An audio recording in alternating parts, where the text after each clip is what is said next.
말씀은 지난주와 연속이 되는 말씀입니다. 유대인들은 음식을 먹기 전에 항상 손을 씻고 음식을 먹어야 됩니다. 그런데 손을 어느 정도로 씻어야 됩니까? 팔도까지 씻어야 됩니다. 오늘도 화장실에서 보니까 손 팔도까지 안 씻더라고요. 저도 팔도까지 사실 안 씻었습니다. 이런 사람의 전통을 가지고 서기관과 바리새인들이 예루살렘에서 예수님이 가르치고 있는 곳에 가서 딱 지켜보는 거죠. 그런데 예수님의 제자들이 손을 씻지 않고 음식을 먹는 것을 보았습니다. 그래서 예수님을 공격하죠. 왜 당신의 제자들은 손을 씻지 않고 음식을 먹습니까? 이때 예수님께서 하신 말씀이 너희가 사람의 전통을 지킨다고 하나님의 말씀을 버린다라고 말씀하셨죠. 그러면서 하신 말씀이 너희의 입은 하나님이 섬긴다, 하나님이 경외한다, 하나님 경배한다라고 하지만 마음은 멀다. 이게 이사야 선지자의 말씀을 통해서 지난주에 보았습니다. 그런데 예레미야 선지자 참 비슷한 말씀을 하고 있어요. 입으로는 사랑한다고 하지만 마음은 멀어요. 여러분 우리도 그럴 때 있지요? 네, 친구들, 우리 여학생들 오빠야 좋아해 하면서도 마음은 엉뚱 사람 갈 수 있잖아요. 그런 적 없어요? 그러니까 우리는 마음과 말이 다를 수가 있단 말이에요. 이거 하나님 모르시겠어요? 우리를 지으신 하나님인데. 그래서 예레미야 12장 한번 찾아보십시다. 참 이사야 선지자 참 비슷한 말씀하시는데 이 선지자들은요 다 그리스도의 영이 임하여 이렇게 하나님의 말씀을 전한 겁니다. 예레미야 12장 1절 예레미야 12장 1절에서 4절까지 찾으시고 제가 읽어드리겠습니다. 여호와여 내가 주와 변론할 때에는 주께서 의로우시니이다. 그러나 내가 주께 질문하옵나니 악한 자의 길이 형통하며 반역한 자가 다 평안하면 무슨 까닭이니까. 주께서 그들을 심으심으로 그들이 뿌리가 박히고 장성하여 열매를 맺었거늘 그들의 입은 주께 가까우나 그들의 마음은 머니이다. 여호와여 주께서 나를 아시고 나를 보시며 내 마음이 주를 향하여 어떠함을 감찰하시오니 양을 잡으려고 끌어낸 것 같이 그들을 끌어내시되 죽일 날을 위하여 그들을 구별하옵소서. 언제까지 이 땅이 슬퍼하며 온 지방의 채소가 마르리까. 짐승과 새들도 멸절하게 되었사오니 이는 이 땅 주민이 악하여 스스로 말하기를 그가 우리의 나중일을 보지 못하리라 함이니이다. 지금 예레미야 선지자의 질문이 이거예요. 하나님 내 질문이 있는데요. 어떻게 악한 자가 형통하고 의인이 다 고난받습니까? 이건 너무나 큰 질문이죠. 오늘 이 시대도 마찬가지입니다. 악한 자를 어떻게 떵떵거리고 잘 사는데 의인들은 이 고난받습니까? 하나님 대답해 보십시오. 저 악한 자들을 하나님께서 허락했으니까 저 악한 자가 형통하죠. 나무가 심어져서 뿌리가 내리고 크게 자라는 거 하나님 허락해야 나무가 자라듯이 저 악한 자가 형통하고 부자가 되고 강하게 되는 것은 하나님 허락한 거 아닙니까? 근데 그들은요 입술로는 하나님을 사랑한다 라고 하지만 마음은 멀지 않습니까? 그러니 하나님 저를 심판해 주십시오. 언제까지 이 땅이 슬퍼하며 온 지방의 채소가 마릅니까? 여러분 우리나라는 그렇지 않아요. 약속의 땅이 아니기 때문에. 이스라엘 땅은 하나님의 약속의 땅이기 때문에 이스라엘 백성들이 가나안 땅에 들어가서 하나님을 경배하지 않고 우상을 섬기면 하늘이 노시 되어 버려요. 비가 안 와요. 비가 안 오면 가물어서 채소가 안 나죠.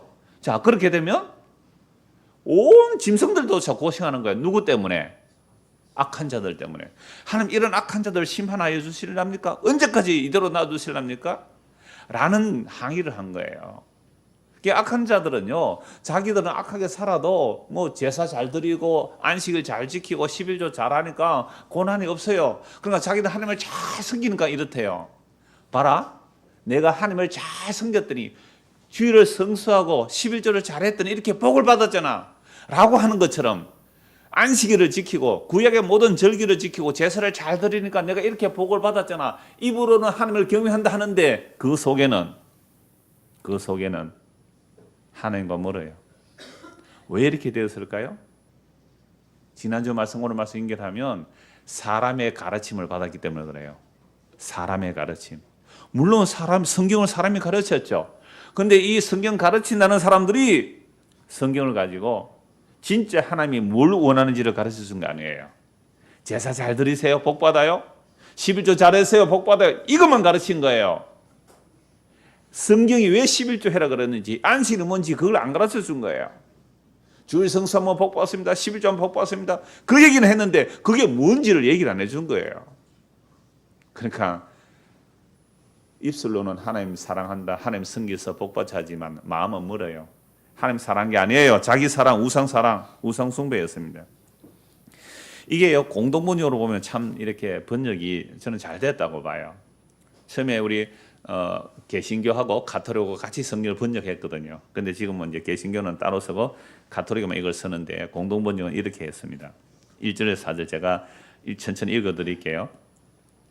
야훼님, 공동번역에서는 야훼라고 해요. 그냥 하나님이라고 하느님이라고 하는데요. 원래 처음에 같이 쓰기로 해서 번역했는데 지금 따로 쓰고 있습니다. 야훼님, 제가 아무리 시비를 걸어도 그때마다 옳은 것은 하나님이셨기에 법 문제 하나 여쭙겠습니다. 제가 하나님께 뭔가 따지면 항상 하나님 옳더라는 거예요. 그런데 이제 내가 법 문제 하나 따져보겠습니다. 어찌하여 나쁜 자들이 만사에 성공합니까? 사기밖에 칠 줄 모르는 자들이 잘 되기만 합니까? 하나님께서는 그런 자들을 나무처럼 심어 뿌리를 받고 자라서 열매를 맺게 하시는군요. 그런 자들은 말로는 하나님과 가까운 채 하면서 속으로는 멀리 떠나가는 것들인데 말입니다.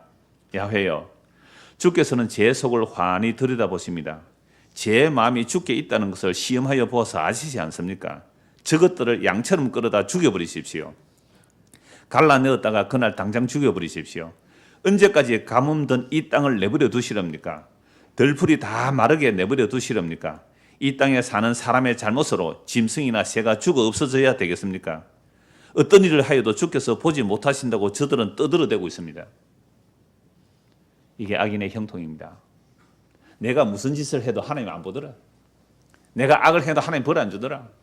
큰 소리로 떠들어대는데 그 악인들로 인하여 이 땅에 풀들이 마르고 비가 오는 거 풀들이 마르고 짐승들까지 말라가 주는데 언제까지 저 악인들이 떵떵거리며 살게 내버려 두시옵니까?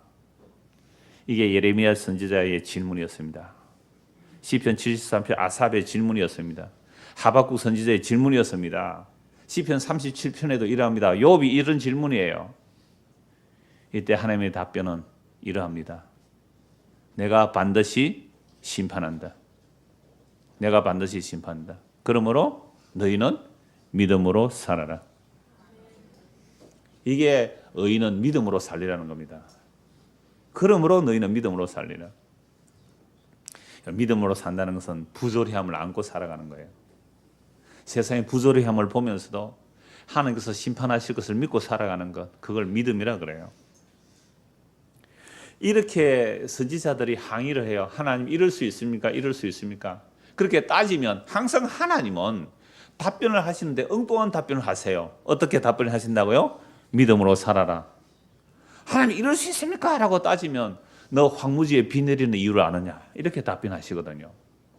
하나님 저 일본 저거 그냥 놔둘랍니까? 막 지진을 확 깔아앉게 만들려야죠. 거기에 나를 사랑하는 자들이 있다. 이건요, 우리 주일학교 지금 요나서 했잖아요, 이번 주에. 이건 다 감히 우리가 상상할 수 없는 하나님의 긍휼과 자비와 그 공의들을 우리가 뭐라고 할 말이 없는 거예요. 그러니까 항상 이겨요. 뭐 질문하면 이기세요. 그렇게 질문해도 대답이 없으니까 요즘은요, 누가 나타나서 정의를 실현합니까? 열혈사제가 나타나서 공의를 실현하고 있어요. 목사님 언제 성경 보고 드라마 다 보면 나 이거 드라마 안 봤습니다. 우리가 제가 홈페이지 켜면 이제 다음이 뜨죠.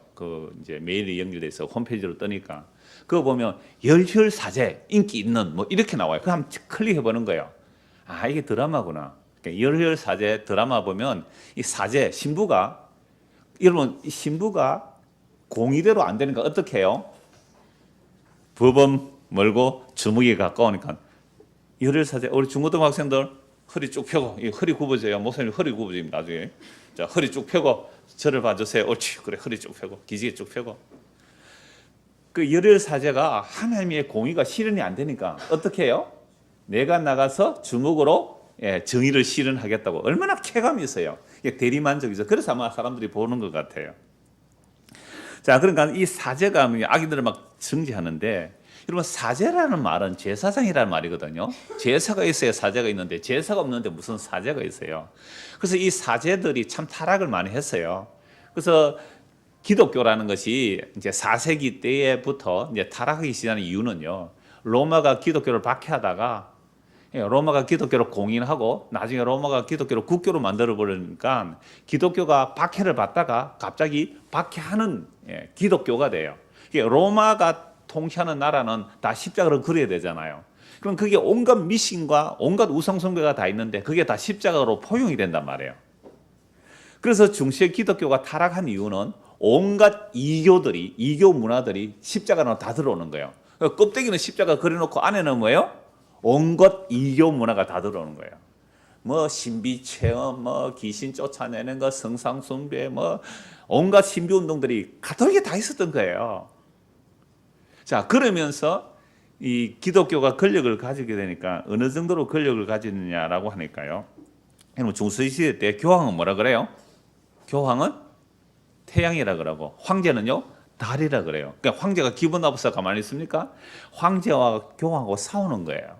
서로 권력을 가지려니까 교회에 뭐가 많이 있어야 돼요? 돈이 많이 있어야 되죠. 그러니까 돈이 많이 있으려면 헌금을 많이 하면 복 받는다고 해야 교회에 돈이 많이 들어올 거 아닙니까? 이게 가톨릭의 역사예요. 이게 중세 천년의 역사란 말이에요. 그러니까 이런 땅을 많이 차지하고 돈을 많이 받으면 그래서 죽은 뭐 베드로 대성당 지을 때 그랬잖아요. 여러분 잘 아시잖아요. 여러분들이 헌금하면 여러분의 죽은 조상들이 예수 안 믿고 죽어도 여러분들이 헌금을 많이 하면 여러분의 공덕으로 인하여 점점 어디로 올라간다고요? 천국으로 올라간다고. 이런 부모 사랑하세요? 네, 부모 사랑 아무도 없는 건데. 정말 여러분 부모님 사랑하는 사람이 있어요. 그러면 부모가 지금 죽었다, 지옥 가 있다. 마음이 고통스럽잖아요. 근데 여러분들 헌금하면 그 부모 죽은 영혼이 하늘로 올라간다. 그거하고 천도제하고 뭐가 달라요? 그러니까 불교하고 가톨은 굉장히 비슷해요. 내 정성으로 떠도는 구천을 떠도는 그 조상들을 어디로 올려 보낸다고요? 좋은 극락으로 보낸다고. 그래서 우리 나라 문화는 그래요. 여러분 우리나라 문화 잠시 설명하면 이런 거예요. 제가 아주 오래전에 이런 비유를 많이 드렸는데요. 우리 한국 기독교라는 것은요. 샤머니즘과 불교와 유교가 짬뽕되어 있는 기독교입니다. 그 문화에서 벗어날 수가 없는 거예요. 이걸 어떤 목사님이 설교하는데 잠시 들었는데 제가 스타일을 안 좋아하는데 그 얘기를 하더라고요. 야, 저 사람도 저 이야기를 하네. 여러분 우리나라는 원래 뿌리가 샤머니즘입니다. 뭐든지 빌어요. 토템과 샤머니즘이에요. 애니미즘이고 토테미즘이에요. 뭐든지 정령이 있다는 거죠. 나무에 빌고 심지어 집안의 농에도 비는 거예요. 우물에도 비는 거예요. 그렇게 비나 그 샤머니즘이거든요. 모든 샤머니즘의 그 원칙은 원화소복이에요. 화는 멀리하고 복은 불러들이자. 이게 모든 종교성이에요. 그 샤머니즘이 있다면 이 샤머니즘은 부족 국가에나 통하지 나라가 국가가 되려면 샤머니즘 정신은 안 됩니다. 그래서 뭐가 오느냐? 고등종교가 들어와요. 그래서 들어온 고등종교가 뭐예요? 불교예요. 그럼 우리나라 불교가 순수 불교일까요? 샤머니즘적 불교일까요? 샤머니즘적 불교. 그래서 진짜 불교를 연구하는 사람은 이 한국 불교는 완전히 타락한 불교예요. 샤머니즘적 불교예요. 그래서 그 유명한 스님은요 이렇게 말했어요. 대한민국에 뭐 1300만의 불교인이 있다고 하지만 나는 130명의 불교인만 남을지라도 뭐 그 숫자는 정확하지 않아요. 나는 정말로 바른 불교가 되기를 원한다. 이게 유명한 그 장군죽비라는 책을 쓰신 그 스님이 저는 이런 분은 스님이라 그래요. 이 스님이 하신 말씀이에요. 타락한 불교예요. 온갖 비나이다. 이런 불교는 비는 게 없어요. 네가 부처인데 네가 깨달으면 부처다라고 하는 거잖아요. 근데 온갖 미신적 불교가 가득해요. 자, 그런데 불교가 타락해요. 놀랍게도 불교는요 철저한 자기 부인이에요. 자기를 부인하고 머리도 깎아버리고 세상 안 보려고 삭가 쓰고 저 산소로 들어가요. 산소로 먹을 거 없으니까 탁발을 하잖아요. 그것도 수도의 과정이거든요. 그런데 세상에 불교가 권력을 가지니까 산속이 권력이 되어버려요. 그 경치 좋은 데는 그 불교들이 그죠? 어마어마한 건물을 짓잖아요. 그래서 정치를 좌우해요. 왕들이 절에 가잖아요. 왕비들이 절에 시주하러 가잖아요. 절을 지어주잖아요. 불교가 타락할 대로 타락했습니다. 그래서 이 타락한 불교를 짓밟기 위해서 뭐가 오느냐? 유교가 들어와요. 근데 유교가 들어오는데 유교가 정말 제대로 유교가 종교가 되어버렸습니다. 유교는 학문이에요. 그러니까 그 유교가 조선시대 500년을 삼키고 있었잖아요. 그럼 우리의 뼛속에는 뭐가 가득해요? 유교, 불교, 샤머니즘이 뿌리 바탕인데 그 위에 기독교라는 아주 얇은 껍데기만 덮고 있어요. 기독교라는 이름은 덮고 있는데 그 안에 뭐가 있어요? 유교. 이게 장유유서예요. 이게 교회도 장유유서예요. 여러분 장로님 뽑을 때 여러분들 젊은 사람 뽑았어요? 나이 많은 사람 뽑았어요? 근사님 뽑을 때 나이 많은 사람 뽑았어요? 젊은 사람 뽑았어요? 믿음을 본 게 아니란 말이에요. 이분이 정말 복음적이냐? 정말 신앙적이냐? 복음에 바로 섰느냐? 그러면 35세 이상 되면 장로 될 거예요. 근데 그거 안 보잖아요. 왜 그래요? 사람의 전통과 사람의 가르침이에요. 유교적 사고방식이에요. 민주주의 원리도 마찬가지예요. 사람의 전통이에요. 사람의 가르침이에요. 불교적 가르침, 그 뿌리 깊은 밑에 지하수로 가득 흐르는 것은요, 뭐라고요? 샤머니즘이에요. 그러니까 기독교라는 껍질을 딱 조금만 벗겨보면 안에 뭐가 있어요? 유교적 사상, 예? 불교적 사상, 샤머니즘 사상이 가득 차고 넘쳐요. 로마가 그랬단 말이에요. 껍데기는 뭐예요? 십자가 걸어놨는데 그 안에는 뭐가 가득해요? 온갖 이방의 신비주의와 종교성이 다 들어와 있는 거죠. 그래서 타락한 겁니다. 온갖 성경의 것이 가득 들어와 있어요. 그래서 많은 종교개혁자들이 종교개혁을 할 때에 지난주에도 말씀드렸죠. 무엇으로 돌아가자? 성경으로 돌아가자. 그리고 인간의 행위가 아니다. 이 신칭이 오직 믿음으로서 의롭다를 받는다. 오직 믿음으로 의롭다 받는다. 오직 은혜다. 오직 성경이다. 오직 하나님께 영광이다. 이런 식으로 종교개혁 했을 때 가장 중요한 이유가 뭐라고요? 성경으로 돌아가자. 성경으로 돌아가자. 성경을 보자. 성경에 없는 것은 인간의 전통과 가르침을 다 폐해버리자 라는 것이 종교개혁이거든요. 그러면 그런 종교개혁을 하고 지금 500년이 지났습니다. 원래 501년째예요. 501년이 지나면서 종교개혁을 한 개혁주의에 또 전통이 있어요? 없어요? 있어요. 개혁주의 전통이 또 있단 말이에요. 500년 동안 사여진 사람의 가르침과 개혁주의 전통이 또 흐르고 있습니다. 오늘 본문을 보겠습니다. 마가복음 7장 9절입니다. 또 이르시되 너희가 너희 전통을 지키려고 하나님의 계명을 잘 저버리는도다. 중세 교회가 타락했을 때에 교회가 타락할 수는 없어요. 사실 어폐가 있는 말이에요. 교회란 성경적 교회란 예수님의 피로 값주고 산 성도가 교회거든요. 그러나 기독교로 갑시다. 기독교 중세 기독교가 타락한 것은 왜 타락했다고요? 그 교회의 전통, 사람의 가르침을 가지고 하나님의 계명을 버린 거예요. 그러면 2000년 전에 예수님께서 이 말씀하실 때 유대인들은 모세의 전통으로부터요. 모세는 약 1500년 전의 사람이에요. 2000년 전에서 그 시대 예수님 당시의 사람들 모세가 1500년 전의 사람인데 모세는 누구로부터 하나님의 말씀을 받았어요? 모세는 누구로부터 이 말이 아니네. 모세는 누구한테 말씀을 받았어요? 하나님의 말씀을 어디서? 시내산에서. 그래서 모세를 부인할 수는 없는 거예요. 모세가 하나님의 말씀을 창세기, 출애굽기, 레위기, 민수기, 신명기 모세가 하나님의 말씀을 받아서 전했기 때문에 모세의 가르침을 벗어나면서 누구를 벗어나는 거예요? 하나님의 가르침을 벗어나는 거예요. 그런데 기록된 율법만 받은 것이 아니라 모세는 뭘 받았다고요?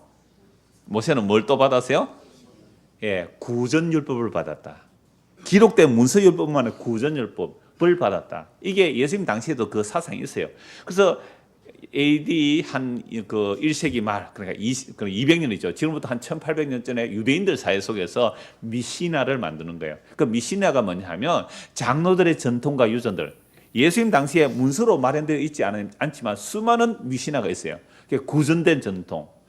모세가 시내산에서 하나님께로부터 구전된 율법을 받았는데 그 구전된 율법 모세가 선지자들에게 전해준 것이고 그 선지자들이 유대인 70명의 공의의 회원들에 준 거다. 그러니까 유대인 70명의 공의의 회원들에게는 무슨 권위가 있어요? 모세의 권위가 있어요. 모세의 권위는 하나님의 권위예요.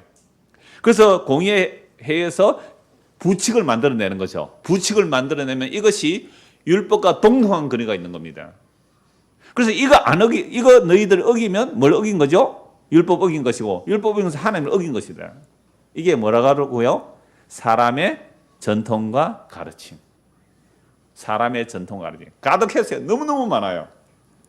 오늘 말씀도 한번 보실까요? 13절. 너희가 전한 전통으로 하나님의 말씀을 폐하며 또 이 같은 일을 어떻게요? 많이 행한대. 하나님의 말씀이 아닌 사람의 전통과 장로들의 유전을 가지고 하나님의 말씀을 폐하는 것들이 한두 개랍니까? 많다 그랬습니까? 많다. 그렇다면 오늘 저와 여러분들이 이렇게 오늘 여기 교회당에 모였어요. 우리는 구교입니까? 신교입니까? 신교라, 개신교라 그래요. 가톨릭이 아니라 개신교라. 개신교 중에도 우리는 장로교예요, 침례교예요? 장로교죠.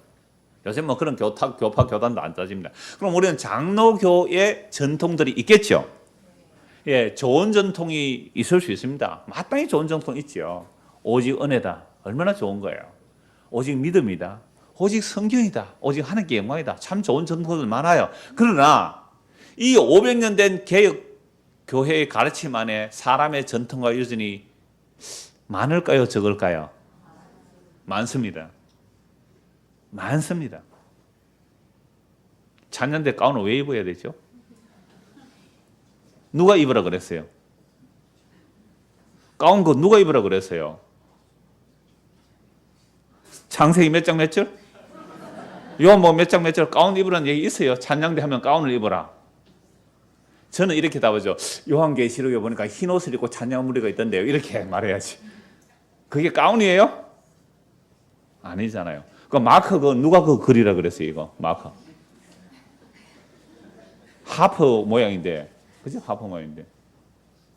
지휘자는 왜 좀 뻘건이 좀 크게 하고, 대원 반주도 그런데 반주도 좀 뻘건이 크고, 다른 사람 좀 가늘고, 누가 이렇게 말했어요, 이거? 누가 이래라 그랬어요?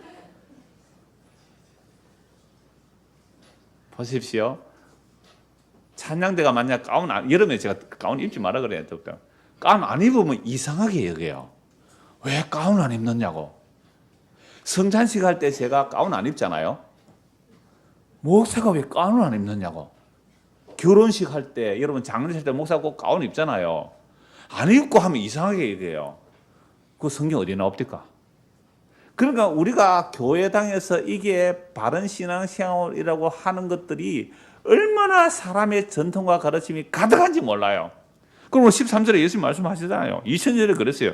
너희가 전한 전통으로 하나님의 말씀을 피하고 또 이 같은 일을 어떻게 해요? 많이 하고 있어요. 많이. 그래서 제가 한 교회 한 20년 있으면서 이런 말씀을 보면서 계속 교회가 뭔가 계속 고민하잖아요. 하면서 말씀 보면서 참 심각해요. 이 목회를 이런 식으로 계속 해야 되는가라는 그 생각을 지금 계속하고 있거든요. 교회가 도대체 뭐냔 말이에요. 교회당에 오면 교인 되는 거예요. 어떤 분은 우리 교회 올 때 왜 여기 왔습니까? 할 때 제가 말씀드렸잖아요. 제가 보수가 아니고 설교를 들어보니까 기복이 아니라서 왔대. 보수가 아니고 기복. 그럼 내가 뭐 진보라는 말입니까? 어떤 분은 제가 진보라서 너무 싫대. 제가 분명히 말씀드렸습니다. 저는 보수도 진보도 아니고 뭐라고요? 무슨 파? 예수파라고.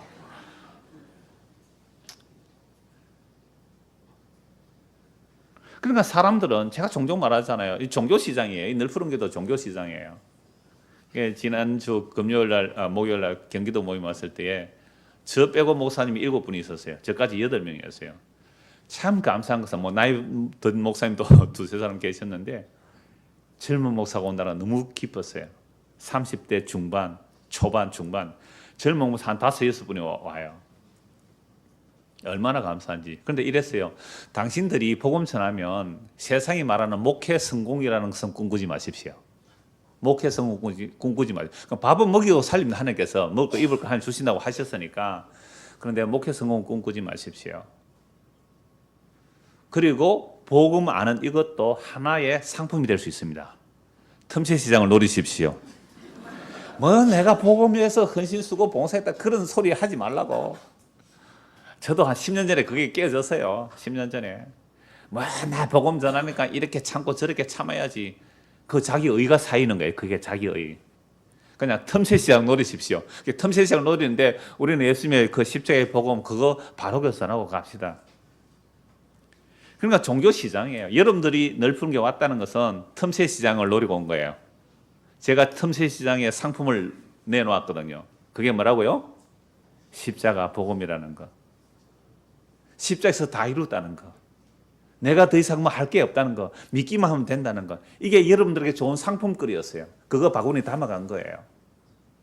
그러니까 내가 그걸 선택해서 담아갔다면 이건 우리는 역시 복음 들어도 뭐예요? 종교 생활한 겁니다. 취미 생활한 거예요. 근데 놀랍게도 오늘 우리의 만남과 또 말씀의 나눔 속에서 내가 원치 않는 것이 담겨가요.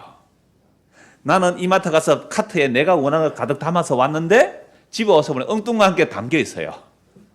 오늘 우리가 여기 왔을지라도 전혀 다르게 지나가는 사람 말 한마디가 내 마음에 들어와서 담겨 있을 수 있어요. 예상치 않게, 의도치 않게. 그러면 설교 본문 이거 기록은 다 합니다만 이 전혀 오늘 예상치 않는 말이 벌써 50% 넘게 나갔거든요. 제가 방송국에 녹음할 때요, 때로는 눈 감고 합니다. 원고 있지만 방송 원고 안 봐요. 그냥 30분 합니다. 눈 감고 해버립니다. 예상치 않는 것, 예기치 않는 것, 내가 원치 않는 것이 담겨질 때 그건 하나님께서 저와 여러분 안에 성령으로 역사하셔서 그 말씀 하나 마음에 새기는 거예요. 새 언약의 일이란, 십자가의 복음의 일이란 그 주인공이 친히 하시는 일이지 내가 이렇게 하면 먹혀들 거야. 천만의 만만의 말씀입니다. 나 이렇게 준비하면 잘 받아들일 거야. 천만의 만만의 말씀이에요.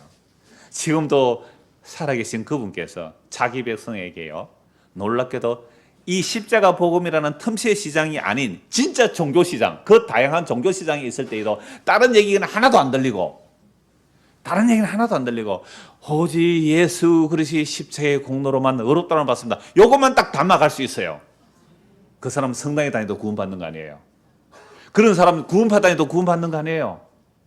제가 요즘 어떤 분과 상담하는데요, 세상에 구원파 다니면서 구원에 확신이 없어서 오신 분이 계세요.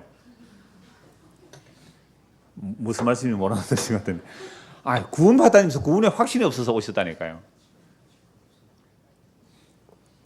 자, 그래서 오늘 보면 10절을 보십시오. 도대체 하나님의 계명을 사람의 전통으로 버리는 게 뭐냐라고 할 때 예수님이 한 가지 말씀하세요. 여러 가지 중에 한 가지. 모세는 내 부모를 공경하라 하고 또 아버지나 어머니를 모욕하는 자는 뭐 한다고요? 죽임을 당한다. 우리 중고등 학생들 잘 들으세요. 부모를 공경하래요. 그런데 부모를 모독하면 어떻게 한다고요? 죽여버려요. 이게 구약의 출애굽기, 신명기 많이 나와요. 자, 그래서 자기 아버지, 어머니 저주하는 건 반드시 죽이라 한단 말이에요. 물론 유대인들의 부모는 무슨 일을 해야 돼요? 하나님의 말씀을 전해야 돼요. 하나님의 말씀을 전하는데 자식이 안 듣고 거역하면 이건 하나님을 거역하는 것이기 때문에 자식고 정말 죽여요.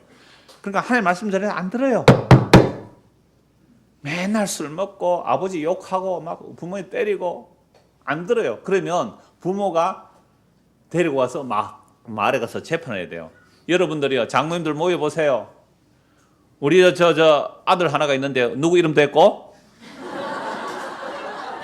우리 저 딸 하나가 있는데요, 누구 이름 됐고? 얘가요 정말 말을 안 들어요 라고 얘기를 하면, 그리고 아버지 엄마가 증거하면 동네 사람들이 그 아들을 돌로 쳐 죽입니다. 너무 무섭죠? 그렇게 엄격한 부모 공경, 하나님의 말씀을 전해야 돼요. 물론 하나님의 말씀을 안 전하는 부모를 공경하라라는 뜻은 아니에요. 물론 신약에서도 주 안에서 너희 부모를 공경하라 그랬거든요. 예수 믿지 말라고 하면 그거 거역해야죠. 그러니까 주 안에서 공경하는 것, 그 구약에서는 부모가 율법 선생님이기 때문에 부모의 말을 안 들으면 정말로 저주를 받고 심판을 받는다고 말씀해요. 자, 그렇게 엄중한 부모 공경이 있단 말이에요. 그래서 부모를 공경하기 위해서는 부모에게 마땅히 공양할 걸 드려야 돼요. 부모가 늙으면 못 먹어서 하니까 자녀가 어떻게 해요? 부모에게 먹을 걸 드려야 돼요. 이렇게 음식을 드리고 공양해야 되잖아요. 자, 그렇게 마땅히 드려야 되는데 요 사람들이 얼마나 교묘하게 부모 공경하는 것을 안 하려고 사람의 전통이 나오느냐면 그게 고르반 사상이에요. 한번 보십시오. 10절, 모세는 내 부모를 공경하라 하고 또 아버지나 어머니를 모욕하는 자는 죽임을 당하리라 하셨거늘 너희는 이르되 사람이 아버지에게나 어머니에게나 말하기를 내가 부모님께 드려 유익하게 할 것이 고르반 곧 하나님께 드림이 되었다고 말만 하면 그만이라 하고 자기 아버지나 어머니에게 다시 아무것도 하여 드리기를 허락하지 아니하여 너희가 전한 전통으로 하나님의 말씀을 피하며 또 이 같은 일을 많이 하는 거예요. 자, 여러분들 부모님에게 우리 자녀들 다 부모의 용돈 보내죠? 보내서 한 명도 없어요. 부모에게 용돈 보내죠? 예, 그런데 그 부모에게 용돈을 보내는데 그게 아까워요. 뭐 지금 자식들 크는데 부모에게 용돈 보내는 게 몇십만 원, 뭐 10만 원 보낼 수도 20만 원 보낼 수도 있고, 뭐 자녀가 이러면 좀 나누면 좀 적겠죠. 그 수십만 원 보낼 수도 있는데, 물론 부모가 뭐 연금이 있거나 하면 용돈 정도만 드려도 되겠지만, 우리 부모 세대들은 보험도 없었어요. 연금도 없었단 말이에요. 우리 부모 세대들은 정말 자식들에게 다 퍼주었어요. 거의 대부분의 부모들이 다 그랬어요. 자식들 다 퍼주었어요.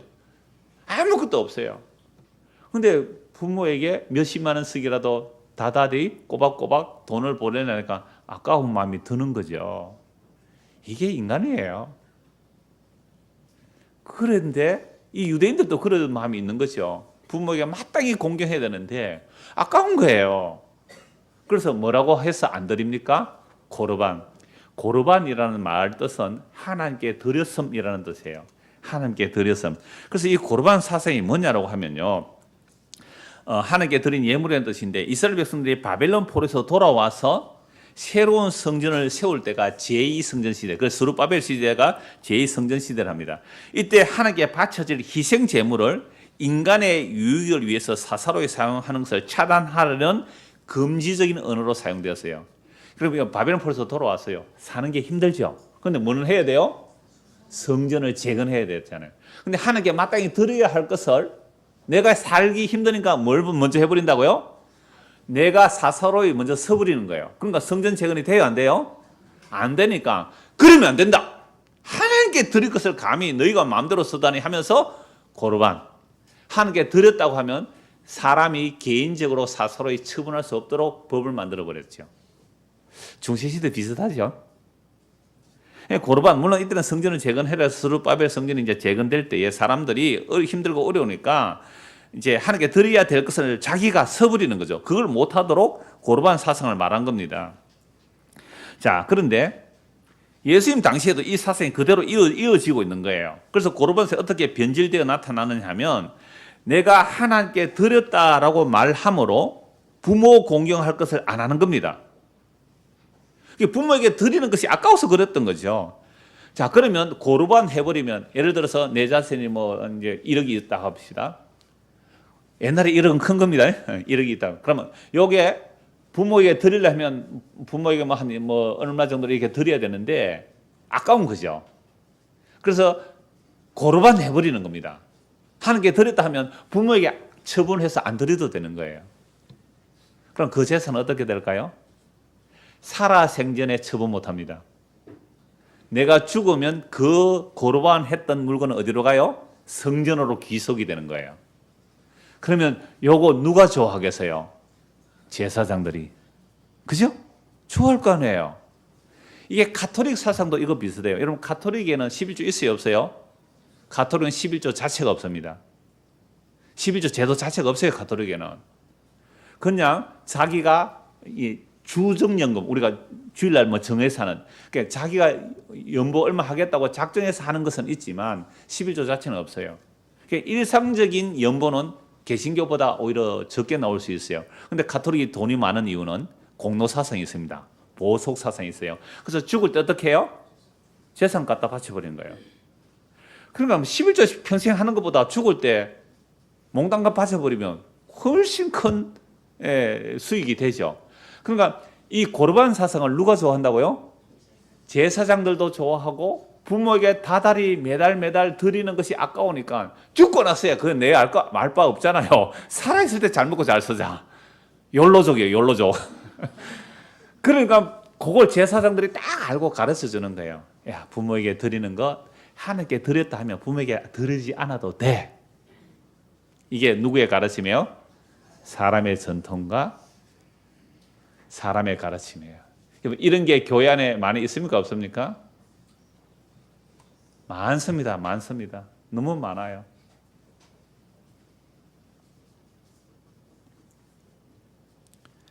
자, 그래서 오늘 우리가 이렇게 교회당에 와서 신앙생활 한다고 하지만 과연 성경대로 합니까? 아니면 사람의 전통대로 하고 있습니까?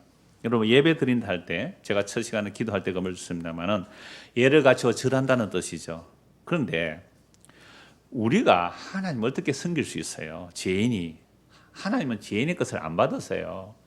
여러분들이 아주 미워하는, 진짜 미워 죽겠는 인간이 내한테 뭐 좋은 거 가져오면 받겠어요? 잡아 던져버리죠. 오늘 주일학교 선생님이 분방 공부할 때 자리가 없어서 제 그 서재까지 다 방을 내놔야 아이들이 공부를 해요. 그래서 아이가 많은 반이 그 반에 와서 하시는데요. 선생님이 이러더라고요. 유대인들이 얼마나 선민사상이 대단하냐면 우리 한국 사람이 유대인 사회에 가서 전도하려고 살고 있잖아요. 음식을 담아서 갖다 준 거예요. 음식을 유대인이 한국 사람이 줬다 그랬어요. 한국 사람 유대인이 줬다 그랬어요. 하여튼 줬는데 이 유대인들이 그 그릇을요, 돌려주니까 이방인의 집에 들어갔던 그릇이 더럽다고 깨버려요. 그 앞에서. 이방인이 준 그릇이라고 깨버렸다니까요. 여러분들이 만약에 목사님 이거 하나 잡수세요 하고 뭐 그릇에 물건 담아왔어요. 근데 이 부족한 것, 이 거룩한 목사가 이걸 먹겠냐고 팍 깨버리면 어떻게 하겠어요? 그 정도로 유대인들의 선민사상이 대단한 거예요. 그러니까 우리 죄인이 뭘 도대체 하는 게 드릴 수 있느냐 말이에요. 내가 약하고 신은 높고 크고 능력이 많으니까 내가 신에게 정성을 바쳐서 그게 기도든 돈이든 뭐든 간에 바침으로 신으로부터 뭔가 받아내자고 하는 이 모든 것을 종교라 그래요. 종교. 그럼 우리는 그동안 교회 와서 복음으로 살았어요? 종교로 살았어요? 종교로 살았잖아요. 그렇게 종교적으로 살다가 망한 사람은 복음이 조금 들려요. 종교 생활을 하다가 안 망한 사람은 아직도 복음이 안 들려요. 그래서 복음은 뭐냐? 예수님이 이렇게 말씀하셨잖아요. 인자가 온 것은 섬김을 받으러 온 것이 아니라 섬기려 하고 많은 사람들을 위하여 예수님의 죄 없는 그 생명을, 그 목숨을 우리에게 내어주신 거예요. 그러면 진짜 예배는 뭐예요? 예수님의 섬김을 잘 받는 이게 예배란 말이에요. 이게 사마리아 우물가에 예수님 찾아간 이유예요. 남편 6이나 있었던 그 남편 5 있었고 지금 사는 남편도 자기 남편이 아닌, 이건 꼭 바람기가 많은 여자가 아니라 고대 사회에 혼자 된 여자는 살기 힘들어서 저는 그렇다고 봐요. 그 기곤 운명. 여러분 왜 대낮에 왔을까요? 저는 시골에 살아서 알아요. 물길로 갈 때 아침 일찍 가요. 아침 일찍. 아니면 해질 때 가요. 대낮에 그 뜨거운데 누가 물길로 와요. 우물에.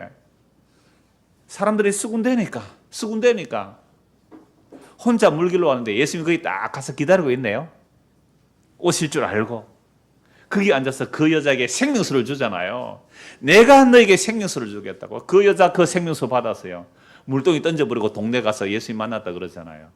이게 예배예요. 예수님 그때 이렇게 말씀하세요. 요한복음 4장에서 영과 진리로 예배할 때가 오느니 곧 이때라. 유대인들은 예루살렘에서, 사마리아인들은 사마리아 산에서. 아니야! 장소가 아니고 시간이 아니고 영과 진리로 예배할 때가 오느니 곧 이때라. 누가 찾아오 주시면 예배예요? 예수님이 그 여인을 찾아오셨어요. 그 여인의 죄를 예수님이 담당하시고 십자가에 죽었어요. 그게 예배란 말이에요. 마리아가 예수님의 발치에 앉아서 예수님의 말씀을 받아 듣는 거, 그거 예수님을 섬겨드리는 대접이었어요. 마르다는 빼앗겼어요. 자기가 예수님 대접, 물론 순수하게 대접한다 했을지라도 마리아가 꼼짝을 끊고 앉아있으면 화가 나서 버럭 화를 내면서 자기가 하나님을 섬겼다는 게 다 날아가 버려요. 내가 20년 동안 주를 이렇게 섬겼는데, 30년 이렇게 주를 섬겼는데 주님께서 나보다 교회 처음 나온 사람이 막 복을 줬다 해보십시오. 화나요 안 나요? 그러면 내가 20년 30년 섬긴 게 뭐가 돼요? 다 빼앗겨버린 거야. 날아가 버리는 거예요. 그래서 사도행전 17장 한번 보십시다. 여러분 이거 제가 한 50번은 말씀드렸을 거예요. 사도행전 17장 22절.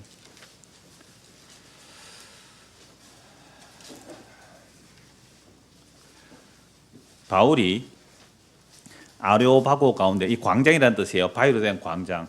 제가 한 10년쯤 전에 여기 한 가봤어요, 직접. 바울이 아레오바고 가운데 서서 말하되, 아덴 사람들아, 그리스 아테네 사람들이에요. 너희를 보니 뭐가 많다고요? 범사에 종교심이 많도다. 내가 두루 다니면 너희가 위하는 것들, 신을 섬긴다는 것들을 보다가 알지 못하는 신에게라고 새긴 단도 보았으니 그런즉 너희가 알지 못하고 위하는 그것을 내가 너희에게 알게 하리라. 아는 신은 다 섬기겠지요. 그런데 내가 알지 못하는 신은 내가 안 섬김으로 그 신이 나에게 해코지 하면 어떨까 싶어서 미리 예방정책으로 알지 못하는 신에게 지어놓은 거죠. 이걸 만신전이라 그래요.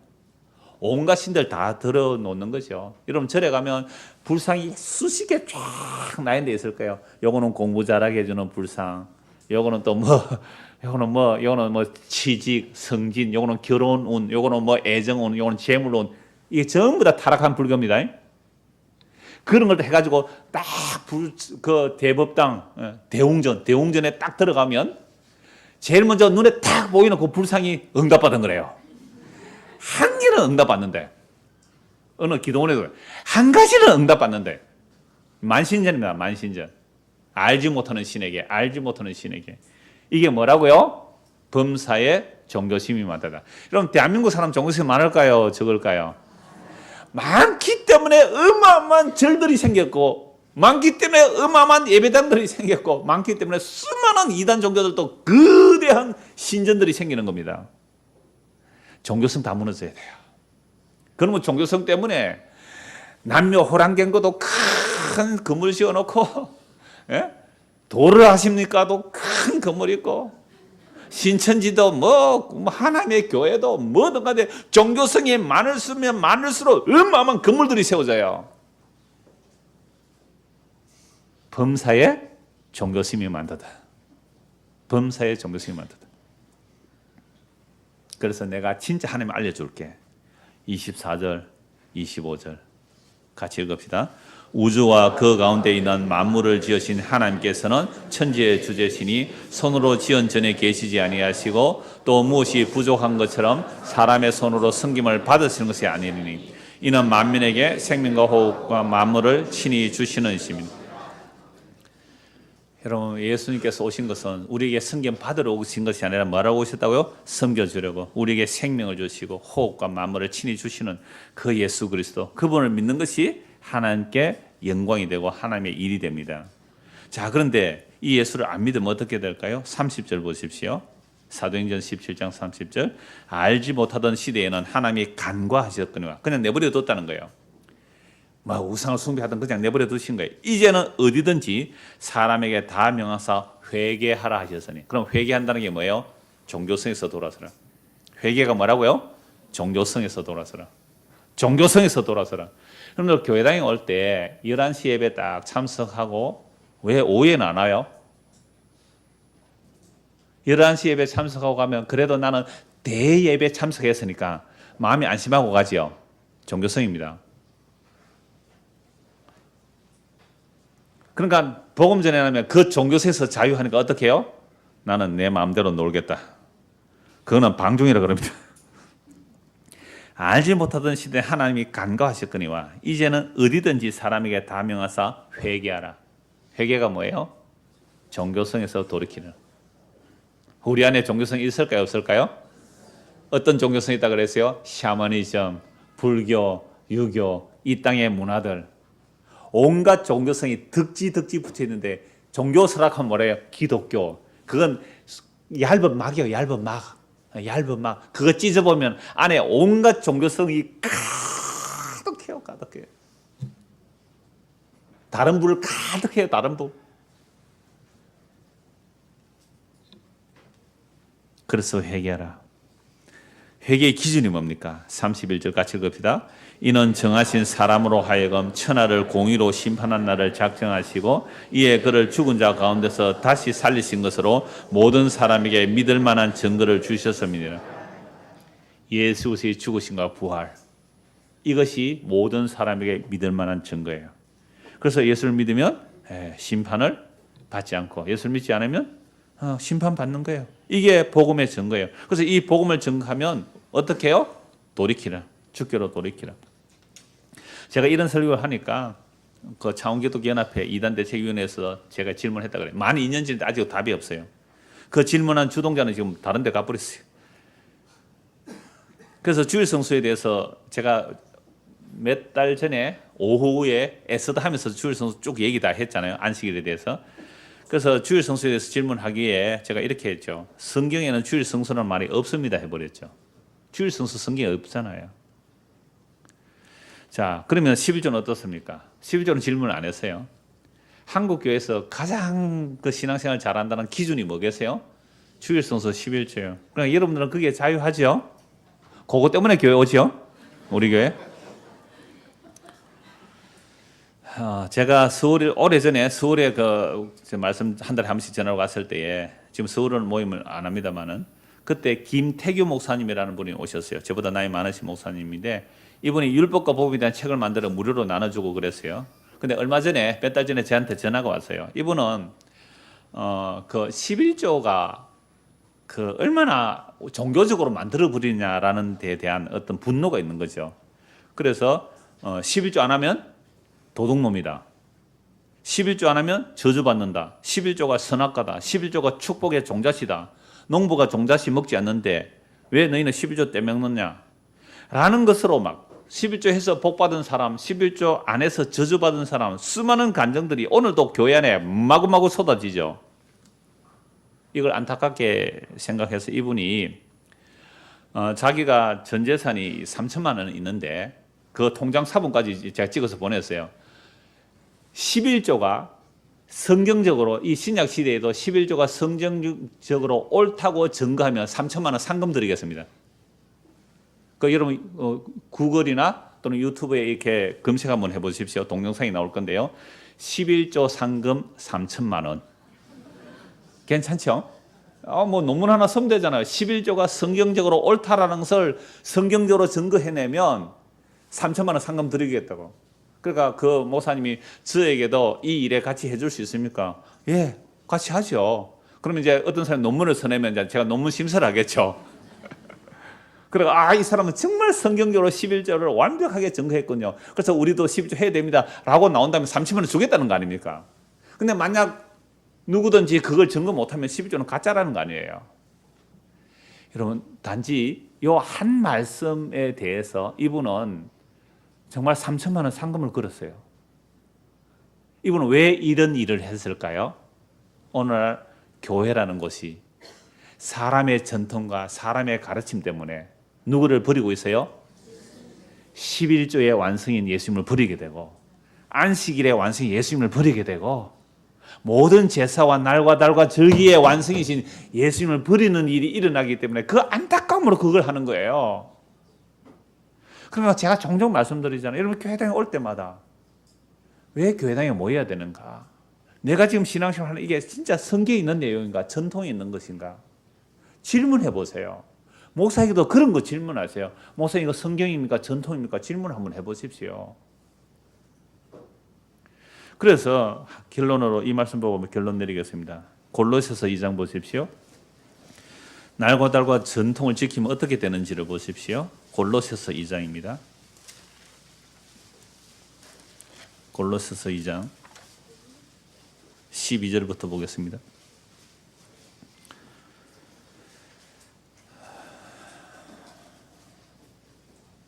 6절부터 읽겠습니다. 6절부터. 그러므로 너희가 그리스도 예수를 주로 받았으니 그 안에서 행하라. 예수님 우리의 주인이잖아요. 만유의 주가 되죠. 그 안에서 살아라 이 말입니다. 그 안에서 주 안에서 뿌리를 박아라. 예수 안에서 뿌리를 박아라 말이에요. 거기서 세움을 받고 교훈을 받은 대로 믿음에 굳게 서서 감사함을 넘치게. 이게 신앙생활이에요. 우리가 예수를 믿는다는 것은 내가 주를 위해서 뭘 해드리는 게 아니잖아요. 예수 안에서 뭐 해야 돼요? 뿌리를 내렸어요. 그러면 이 예수 안에 뿌리를 내려면 어디서 뿌리가 뽑혀야 돼요? 세상에서 썩을 것에서 망할 것에서 흑암의 것에서 뿌리가 뽑혀요. 아픕니까 안 아픕니까? 이거 말할 수 없는 아픔이에요. 그 아픔을 통하여 뽑혀야 돼요. 뽑혀야 돼요. 먼저 뽑히지 않았어요. 우리는 뽑히지 않고 교회 왔어요. 뽑히지 않고 교회당에 와가지고 세상에 뿌리 받고 있는 그 뿌리 더 든든하게 내려서 더 나무가 커서 더 큰 세상의 영광을 차지하려고 교회 왔어요.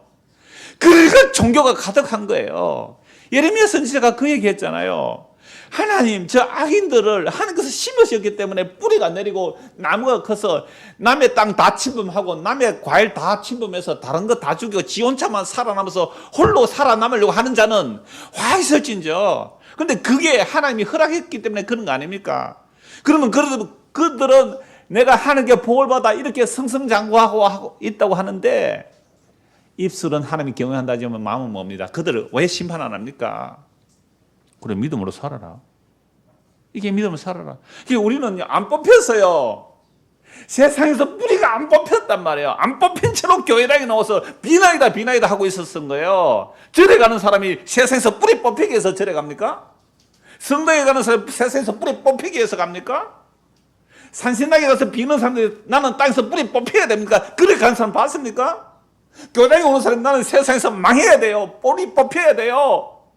그리스도 안에 심어져야 돼요. 그렇게 오는 교회 오는 사람 한 사람도 봤습니까? 저도 어려서 그렇게 안 다녔어요, 교회. 저는 지옥 가기 싫어서 열심히 다녔어요. 그러니까 나는 내가 날 사랑해서 교회 다닌 거죠. 이걸 한마디로 종교성. 제발 교회 오시면 나의 근거가 되는 땅, 이거 오후에 딱 말씀드릴게요. 오늘 정함과 부정함이 뭔지, 정함과 부정함이 뭔지. 땅에서 떨어지는 거예요. 땅에서 떨어지는 거. 그게 정한 거예요. 땅이 뿌리 받고 내리는 거, 이 부정한 거예요. 그리스도 예수 안에서 뿌리를 박으며 시험을 예수님 앞에 뿌리 박으려면 뭐 한다고요? 뿌리가 뽑혀져야 돼. 뿌리가 뽑혀져야 돼. 네가 지금 생각하는 그 계획, 뜻, 꿈 그거 뽑혀져야 돼. 예수 안에 뿌리 내려야 영원한 생명 얻어. 그게 예수 믿는 거야.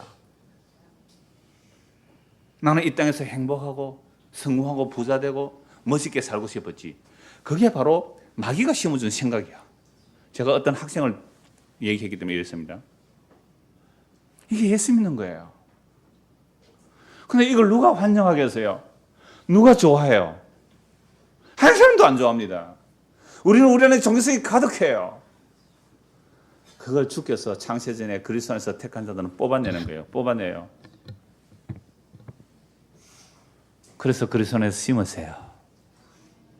그래서 우리는 오늘도 이 물을 마시는 거예요. 심는 자가 있고 물 주는 자가 있듯이 이 물을 마시는 거예요. 그러면 예수 안에서 뿌리가 박혀서 예수 그리스도로 인한 그 말씀을 듣고 이제 자라요. 어디서 뿌리 내리라고요? 예수 안에서 뿌리 내리라고요. 예수 그리스도 안에 뿌리 내리라고요. 그래서 어떤 그림 보니까요, 나무가 있는데 뿌리가 하늘에 뿌리를 내리고 있더라고요. 땅에서 완전히 거꾸로. 그 사람 복음 이해한 것 같아요. 주여. 그 안에 뿌리를 박으며 시험을 받아 교훈을 받은 대로 믿음에 굳게 서서 감사함을 넘치게 하라. 누가 철학과 헛된 속임수로 너희를 사로잡을까 주의하라. 철학이 뭐예요? 사람들의 생각이에요. 이론들이에요. 세상 사람들의 이론이에요. 우리는 모두가 철학자들이에요. 개똥 철학이지만 전부 철학자들이에요. 자기가 최고의 철학자래요. 말 듣는 줄 아세요? 절대 안 듣습니다. 어느 인간이 말 듣습니까? 안 들어요. 그런데요. 그렇지만 그래도 그건 아니지요, 목사님. 아무리 성경 말씀 전해보세요. 그건 목사님 네 생각이고 그건 님 생각이고 알바를 할 때 대충 놀다가 시간만 때우자. 그건 님 생각이고 알바도 직업이에요.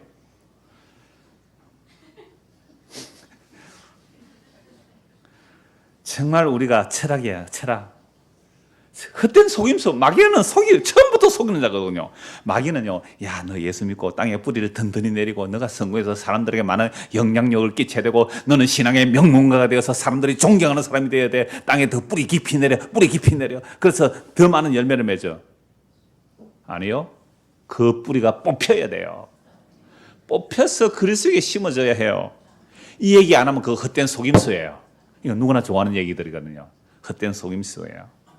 그 헛된 속임수로 너희를 사로잡을까 주의하라. 이것은 뭐예요? 사람의 전통.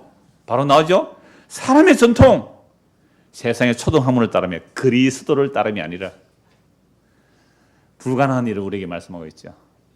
사람의 전통.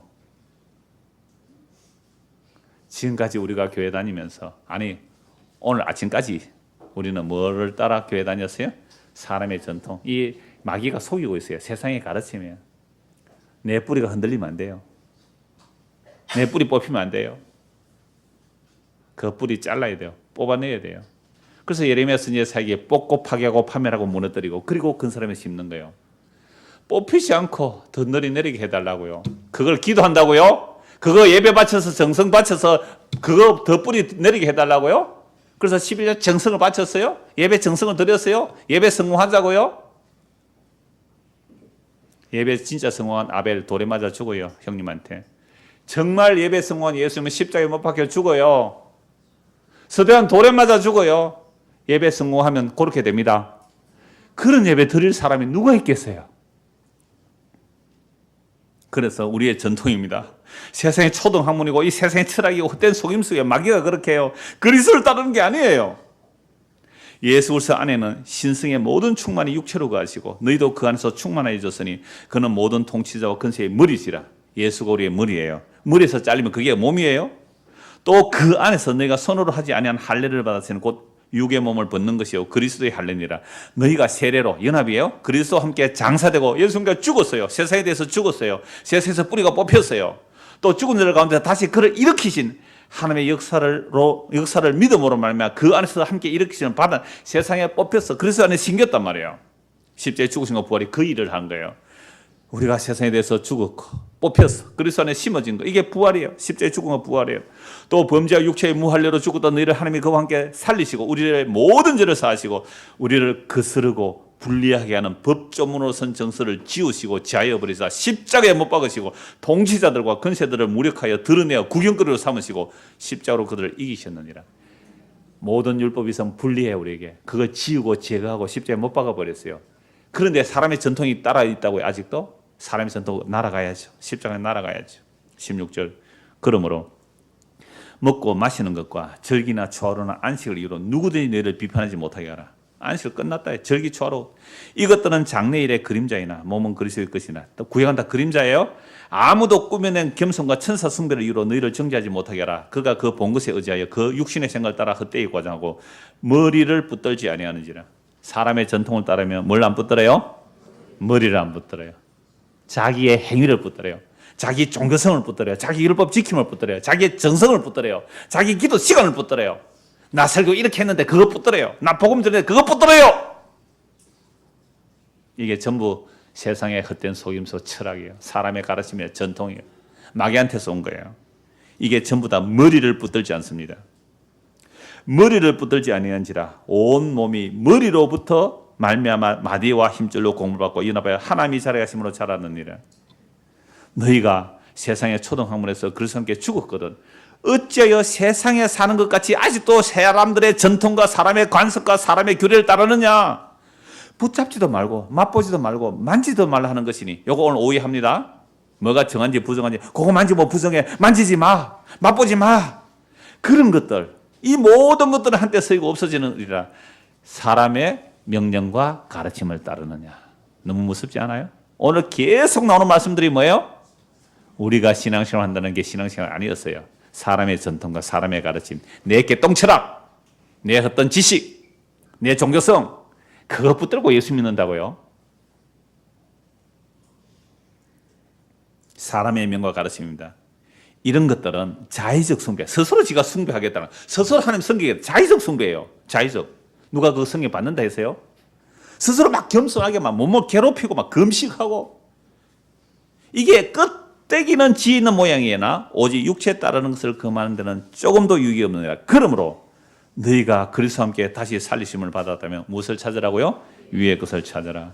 거기는 그리스도께서 하나님 우편에 앉아 있느니라. 위의 것을 생각하고 땅의 것을 생각하지 말라. 이는 너희가 땅에 대해서 죽었고 너희 생명이 그리스도 안에 함께 감춰졌습니다. 우리 생명이신 그리스도께서 나타나실 그때에 너희도 그와 함께 영광 중에 나타나리라. 그러나 사람의 가르침과 전통은 탐심이에요. 탐심은 우상숭배, 멸망이에요. 그래서 그 탐심에서 뿌리가 뽑혀 그리스도 안에 심어진 자들은 위의 것을 찾아라. 거기는 그리스도가 계시고 우리의 생명이 그리스도 안에 있다면 반드시 위의 것을 찾게 돼 있어요.